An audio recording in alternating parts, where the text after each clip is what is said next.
जिंदा रखो मेरे यार, आज हंसने वाले कल तालियां भी बजाएंगे और मुझे भरोसा है तुम्हारे ऊपर कि तुम ये गालियों का शोर एक दिन तालियों में जरूर बदलोगे। तुम इन गालियों का शोर एक दिन तालियों में जरूर बदलोगे। Hello everyone, this is Supriya Tamrakar and I am here with another video how to complete chemistry syllabus in just 4 month. हम क्लास 12th केमिस्ट्री का सिलेबस 4 मंथ में कैसे कंप्लीट कर सकते हैं, इसीलिए मैंने स्टार्टिंग में बोला था उम्मीद जिंदा रखो। अगर आप अभी भी आपको लग रहा है कि आपके पास टाइम नहीं है, आप नहीं कर पाओगे, अब तो आपका समय आपके हाथ से निकलता जा रहा है, तो ऐसा बिल्कुल भी नहीं है। अगर आपके पास 4 मंथ है, अगर 3 मंथ्स भी हैं, तो आप क्लास 12th का केमिस्ट्री का सिलेबस आसान तरीके से, आसानी से, बिना ज़्यादा एफर्ट्स डाले आप कंप्लीट कर सकते हो। अगर आपको लगता है कि मैं इन 3-4 महीनों में आपसे ये कहने वाली हूँ कि बिल्कुल 10-10 घंटे केमिस्ट्री लेकर के बैठ जाओ, तो ऐसा नहीं है। अगर आप हर दिन, मैं एक चीज़ जरूर बोलूँगी कि आपको कंसिस्टेंसी मेंटेन करनी पड़ेगी, आपको रोज पढ़ना पड़ेगा। अगर हर दिन आप 2 से ढाई घंटे अगर आप केमिस्ट्री को दे रहे हो, तो डेफिनेटली आपकी केमिस्ट्री जो है वो 3 मंथ्स में, 4 मंथ में कंप्लीट हो जाएगी। और काफ़ी सारे बच्चे इस चीज़ से परेशान है ना कि जैसे हमारी केमिस्ट्री में जब चैप्टर 10 से स्टार्ट होता है, halo alkane and hello arene, फिर एल्कोहल फिनॉल वाला चैप्टर आता है, कार्बोक्सिलिक वाला चैप्टर आता है, बायोमोलिक्यूल्स वाला चैप्टर आता है, एमीन्स आता है, तो ये सारे चैप्टर्स में ना काफ़ी सारे रिएक्शंस रहते हैं, केमिकल इक्वेशंस वगैरह रहती हैं, तो ये सारे बच्चों को ना याद नहीं हो पाती है कि कौन से रिएक्शन में कौन सा रिएजेंट यूज होता है। और ये सारी चीज़ें एग्जैक्टली मेरे साथ भी हो रही थी और मैंने ये सब चीज़ों से, सारी चीज़ों से डील किया है। तो मैंने एक वीडियो बनाया था कि क्लास 12th की केमिस्ट्री का जो हमारा ये सारे रिएक्शंस वाले चैप्टर हैं, केमिकल इक्वेशंस वाले चैप्टर हैं, इन चैप्टर को कैसे पढ़ें, तो आप डेफिनेटली वो वीडियो वहां से जाके देख सकते हो। आज इस वीडियो में मैं आपको बताऊंगी कि 4 मंथ में किस चैप्टर को हम कितने डेज दें, कितना टाइम दें, ताकि जो हमने अपना टाइम फिक्स किया है, शेड्यूल फिक्स किया है, उस टाइम पे हम अपने सिलेबस को कंप्लीट, केमिस्ट्री के सिलेबस को कंप्लीट कर सकें। यहाँ पे चैप्टर 1 हमारा केमिस्ट्री में आता है सॉलिड स्टेट। इस चैप्टर में बेसिकली हमें सॉलिड की कुछ प्रॉपर्टीज बताता है, एमोर्फस सॉलिड क्या होता है, ये सारी चीजें होती हैं इस चैप्टर में। और ये चैप्टर एकदम थ्योरी वाला चैप्टर है। इसमें ज्यादातर क्वेश्चंस किस पार्ट से पूछे जाते हैं कि NaCl में कौन सा डिफेक्ट रहता है, AgCl वगैरह में कौन सा हमारा डिफेक्ट पाया जाता है ना, स्कॉट के डिफेक्ट वगैरह अपन ने पढ़ा है ना इस चैप्टर में, मेटल डिफेक्ट होता है, आयनिक डिफेक्ट होता है, तो इस पार्ट से मेनली क्वेश्चन हमारे पूछे जाते हैं, ठीक है।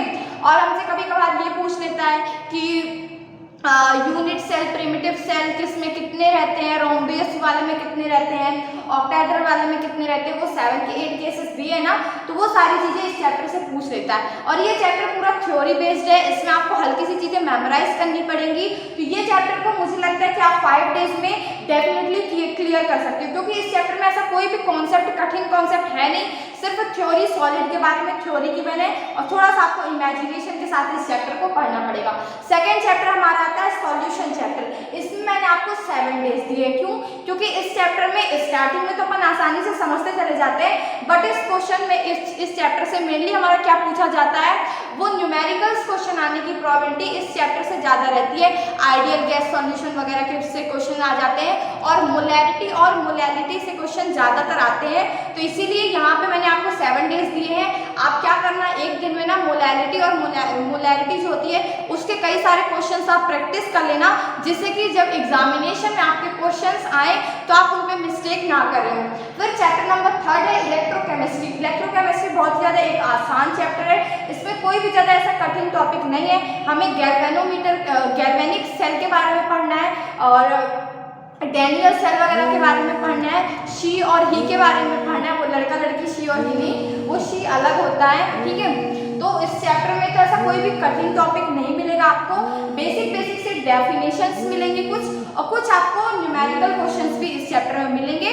तो आई होप आप इस चैप्टर को 5 डेज में कंप्लीट कर ले जाओगे, क्योंकि मैं भी जब क्लास 12th में थी ना, मैंने स्टार्टिंग में पूरा नहीं पढ़ाई की थी, तो फिर मैंने आसान तरीके से अपना शेड्यूल बनाया था कि कौन सा चैप्टर मैं कितने दिन में कंप्लीट करूं, ताकि मेरा जो सिलेबस है वो टाइम से क्या हो पाए, कंप्लीट हो पाए।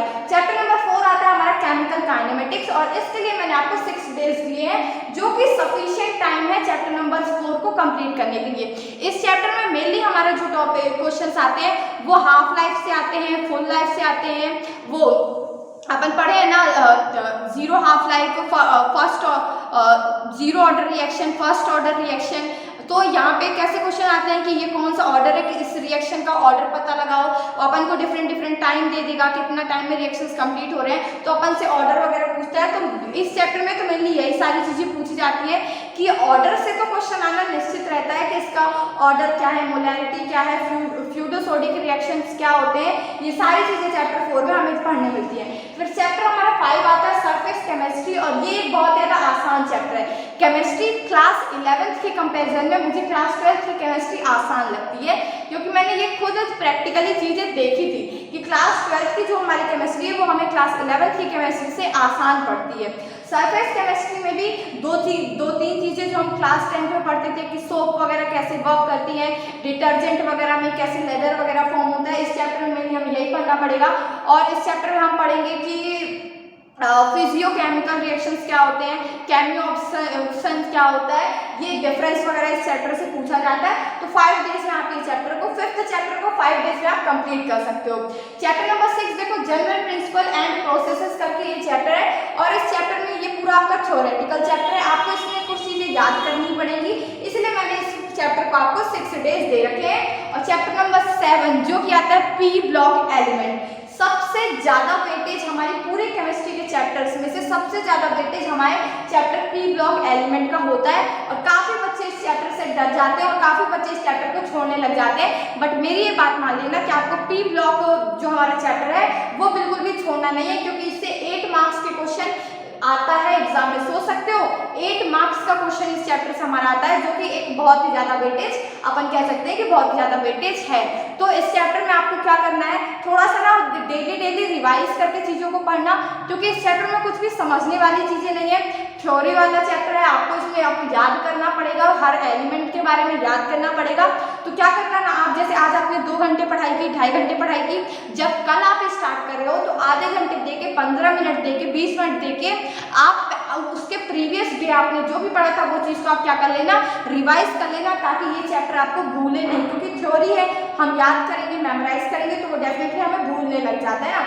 फिर उसके बाद चैप्टर 8 आता है D and F block element, जो कि चैप्टर नंबर 7 से आसान पड़ता है। इसमें इतना ज़्यादा याद करने वाली चीज़ें नहीं आती हैं। और मैंने एक चीज़, जब मैं क्लास 12th में थी तब मैंने एक चीज़ की थी, ये सारे जो चैप्टर्स हैं ना, मैं क्या करती थी, हर दिन में ना आप 15 मिनट 20 मिनट देके जो हमारी चैप्टर वाइज बुक आती है, chapter wise previous year questions की बुक आती है, मैंने अरिहंत की ली थी, आप कोई भी परचेज कर सकते हो, वो मैटर नहीं करता है। तो उसमें मैं ना 15 मिनट आधे घंटे दे करके डेली देखा करती थी कि किस टाइप के क्वेश्चन एग्जाम में पूछे जाते हैं। जैसे मैं पी ब्लॉक एलिमेंट पढ़ रही हूँ ना, तो जैसे कभी 5 मिनट का टाइम मिला, जैसे बैग वगैरह स्कूल के लिए पैक कर रहे हैं, बुक टेबल पे रखी हुई है, उसके 2-3 पन्ने मैंने ऐसे खड़े खड़े पलटा के देख लिए कि आज मैंने ये टॉपिक पढ़ा है, तो इस टॉपिक से किस तरह के क्वेश्चन एग्जाम में आते हैं। वो चीज़ डेफिनेटली मुझे मेरे एग्जामिनेशन में क्लास 12th में, चाहे वो फिजिक्स हो, चाहे वो केमिस्ट्री हो, चाहे वो मैथ्स हो, ये चीज़ मुझे बहुत ही ज़्यादा हेल्प करी थी। तो आप भी क्या करो,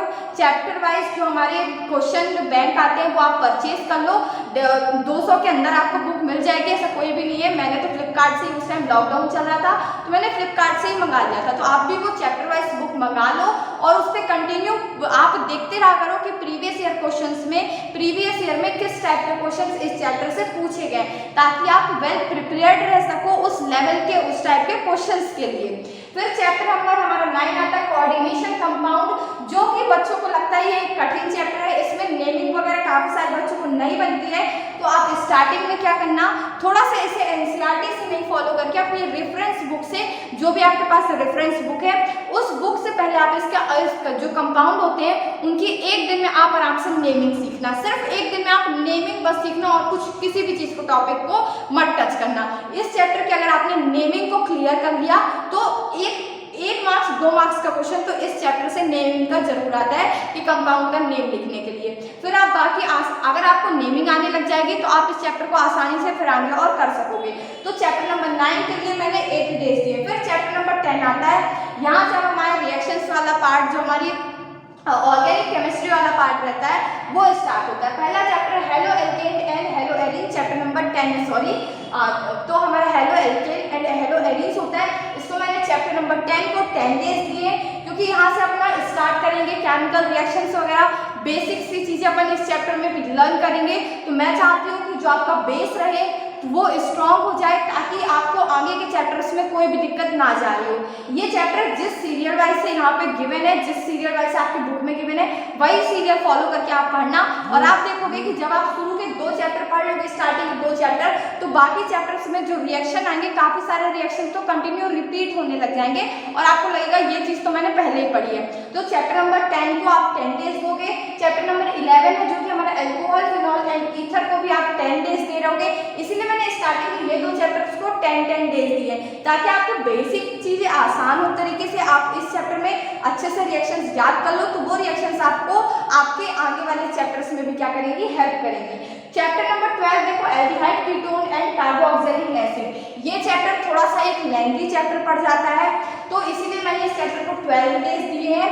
आप इस टाइम को ना अपने हिसाब से मैनेज भी कर सकते हो सकता है आपका पी ब्लॉक एलिमेंट 7 डेज में हो जाए, तो आप वहाँ का टाइम यहाँ पे मैनेज कर सकते हो। ऐसे इस शेड्यूल को मैंने एक रफ शेड्यूल आपको बना के दिया है, इसे आप जब फॉलो करने लग जाओगे तो आपको खुद पता चल जाएगा कि मेरे वीक पॉइंट कौन से हैं, मेरा स्ट्रॉन्ग चैप्टर कौन सा है, और उसी हिसाब से आप इस शेड्यूल को मैनेज करते जा सकते हो। फिर चैप्टर नंबर 13 हमारा आता है एमीन्स। अब एमीन्स में मुझे तो ऐसा लगता है कि कोई भी ऐसा हमारा नया केमिकल रिएक्शन जो होते हैं, न्यू रिएक्शन रिएजेंट वगैरह होते हैं, कोई ऐसे ज्यादा न्यू रिएजेंट वगैरह नहीं आते हैं। इसीलिए अगर आपने ये स्टार्टिंग के 3 चैप्टर्स को अच्छे से पढ़ लिया है, तो आपको एमीन्स चैप्टर में कोई भी दिक्कत नहीं जाएगी, आप इसे डेफिनेटली 7 डेज में कवर कर सकते हो। और फिर हमारा नेक्स्ट चैप्टर आता है 14 चैप्टर बायोमोलिक्यूल्स। ये एक बहुत ज़्यादा आसान चैप्टर है, आसानी से हलवा चैप्टर है, और आसानी तरीके से आप इस चैप्टर में मार्क्स जो है स्कोर कर सकते हो। कुछ ही चीज़ें हैं, ग्लूकोज के बारे में पूछेगा आपसे, फ्रक्टोज के बारे में पूछेगा, ग्लूकोज में अपन ये कैसे कह सकते हैं कि 6 कार्बन होते हैं, ये सारी चीज़ें इस चैप्टर से मेनली हमारी पूछी जाती है। जो कि इस चैप्टर को आप आसान तरीके से इजी वे में 5 डेज में आसानी से कंप्लीट कर सकते हो। इसके बाद नेक्स्ट हमारा चैप्टर नंबर 16 आता है।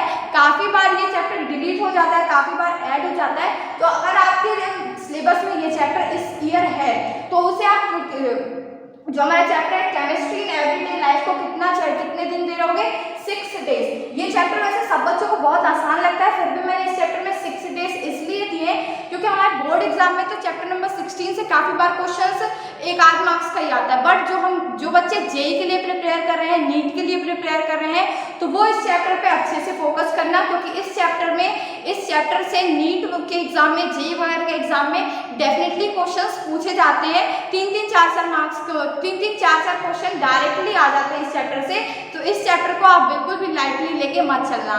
सो आई होप आपको ये चीज़ें समझ में आई होंगी कि 4 मंथ्स में अपन क्लास 12 केमिस्ट्री का सिलेबस आसान तरीके से इजी वे में बिना ज़्यादा अपना टाइम बिना ज़्यादा एफर्ट्स लगाए हम 4 महीने में केमिस्ट्री के सिलेबस को कंप्लीट कैसे कर सकते हैं और एग्जाम में अच्छे मार्क्स कैसे स्कोर करें। क्लास 12 की केमिस्ट्री के नोट्स भी मैंने अपने चैनल सुप्रिया ताम्रकार पे अपलोड करे हुए हैं। वो टोटली हैंड रिटन नोट्स हैं और इन नोट्स को मैंने तब प्रिपेयर किया था जब मैं क्लास 12th में थी। ये टोटली हैंड रिटन नोट्स हैं, इन्हें मैंने खुद प्रिपेयर किया था और क्लास 12th में मैंने अच्छे मार्क्स को स्कोर किया था। तो अगर आप चाहो तो वो नोट्स वहाँ से डाउनलोड कर सकते हो, और या तो फिर आप चाहो तो मेरे टेलीग्राम ग्रुप को भी ज्वाइन कर सकते हो, जिसका लिंक मैं इस डिस्क्रिप्शन बॉक्स में दे दूंगी। वहाँ से भी आप इन नोट्स को डाउनलोड कर सकोगे। So if you like the video, hit the like button, subscribe to my channel Supriya Tamrakar, and पढ़ाई करते रहो। All the best.